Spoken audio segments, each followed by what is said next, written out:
This is Charles Ward, and I'm here at the Santa Barbara Polo Club in front of the awards area where Prince William and Kate will be giving the awards out this afternoon here in Santa Barbara. You know, it's been 2 years in the making to get this centennial event organized and get the royal family to come over here. And many times when you ask someone about polo, what's it like? They say, well, it's the sport of kings. Well, today, it really is the sport of kings because we have it. Say hello to Richard Maynards, everyone.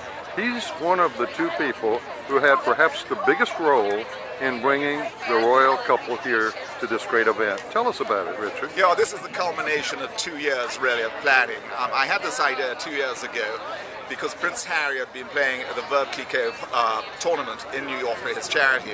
And I said, why don't we try to get him or Prince William over to the left coast, as I call it, to come for the centennial of the club in 2 years' time. And I suggested to the Glenn Holden, who I call the Polo Patriarch.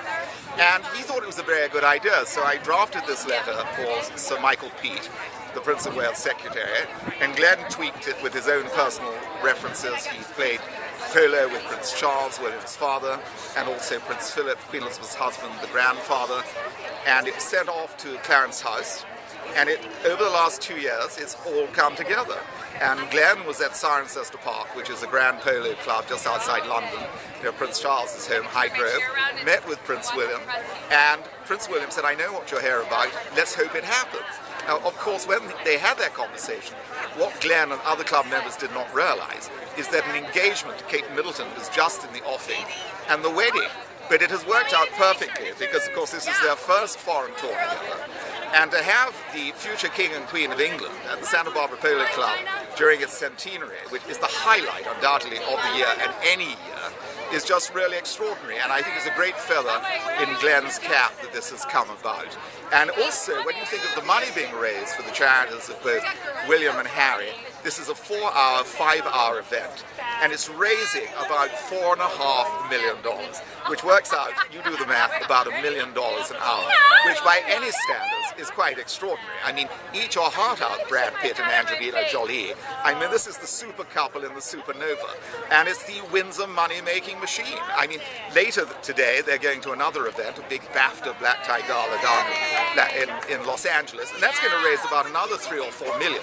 So in a period of less than 12 hours, we're talking $8 million. Now, you name me anyone in the world who can actually get that kind of money and attract that kind of crowd to fork out, in this case, $4,000 for a lunch in the big tent on the side with William or Kate, and of course, on the other side, $400 for lunch, and hopefully a royal glimpse. I mean, it's really an extraordinary occasion for everybody involved, and also the club. Well, good job. Job well done, Richard. And thanks so much from all of us for having a big role in this. Well, it wouldn't be polo without the beautiful ladies in their great hats, and here's one. Where did you get this hat? It's Eric Javits, New York. Well, have a great time today. You too, thanks. Hey, here's another great hat. Where did this one come from? I got this hat at Ariane Boutique on Melrose Ave, A-R-I-A-N-E. Melrose Ave in Los Angeles, that is. Sure. And this hat was actually designed after a hat that Kate Middleton wore. The owner of the boutique saw it and designed it after. We're looking at the crest of the Santa Barbara Polo and Racquet Club Centennial, and it's being worn by one of the board of directors. This gentleman is Justin Klintner, who's a player and very active in the Polo Club.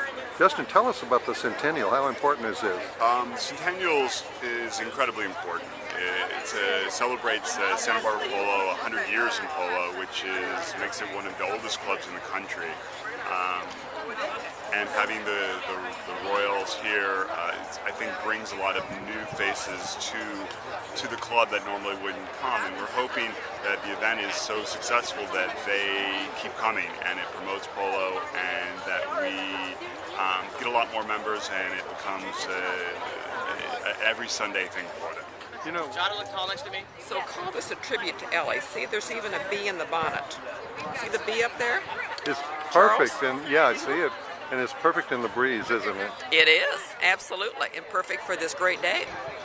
And you're looking quite dapper. I actually ordered this hat, had a woman that makes hats in, she's out in Maryland. For Yes. this for this occasion. I made it for this occasion. I have the pink blank, and then I went to the craft store and I found a bunch of little odds and ends, and I put it together. So that's the story here at Santa Barbara Polo and Racket Club, where the biggest social event of Southern California of a decade has taken place here today.